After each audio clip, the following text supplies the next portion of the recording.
Welcome to Chapter 8, A Journey Through States of Water. Today we'll join Aavi and Thirav as they explore the fascinating world of water in its different forms: solid, liquid, and gas. Are ice and water the same substance? Thirav thinks they're different because ice feels hard and can be held, while water flows and can't be held the same way. But Aavi knows they're the same. Water can become ice in the freezer, and ice becomes water when left out. Let's investigate. Have you noticed water puddles disappearing after rain? Or water on utensils drying up? Where does this water go? It doesn't seep into the ground. It turns into invisible water vapor through a process called evaporation. Evaporation is the process where water changes into water vapor. It happens continuously at room temperature. We can see this when clothes dry, floors dry after mopping, or when sweat evaporates from our skin. Let's investigate with Activity 8.2.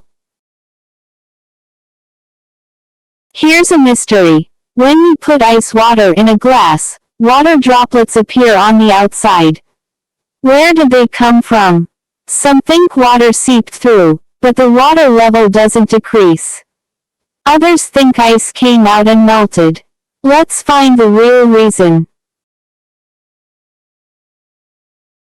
The water droplets come from condensation, when water vapor in the air touches a cold surface and turns back into liquid water.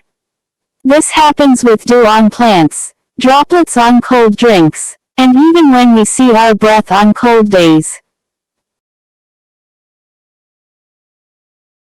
Water exists in three states: solid as ice, liquid as water, and gas as water vapor.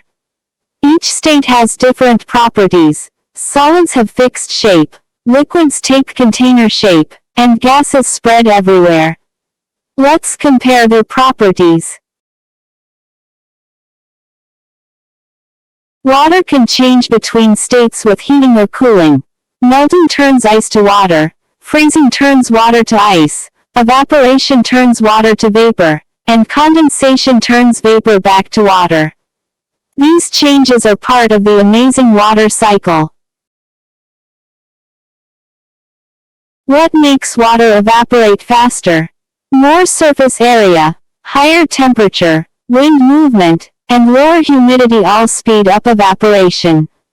That's why clothes dry faster on hot, windy days and slower on humid, rainy days. Why does water in earthen pots feel cooler? Water seeps through the porous clay and evaporates, creating a cooling effect. This same principle works when sweat evaporates from our skin or when we sprinkle water to cool surfaces in summer.